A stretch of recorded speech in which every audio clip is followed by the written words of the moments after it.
Natakpan siya ng mga unan, kumot, at kahit isang malaking plushie hanggang sa at umalis na ang mga zombie. Maya-maya lang, bumalik sa bahay ang pusa ni Andre sa pamamagitan ng pinto ng alagang hayop at biglang may zombie. Umabot sa loob, halos sunggaban si Andre. Ang bata ay umalis sa silid at ang zombie ay huminto sa paggalaw, ngunit muling kumilos nang dumating si Andre. Pabalik na may dalang golf club.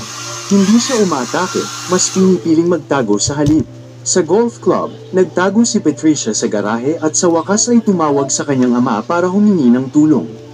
Maya-maya ay dumating si Dan at nakakita ng isang grupo ng mga zombie sa labas ngunit hindi siya nag-atubiling lumaban.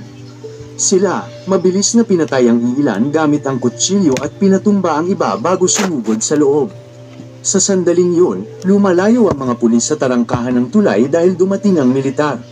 Sa mga eroplano upang bombahin ang mga pangunahing lugar ng isla na pumutol sa kapangyarihan.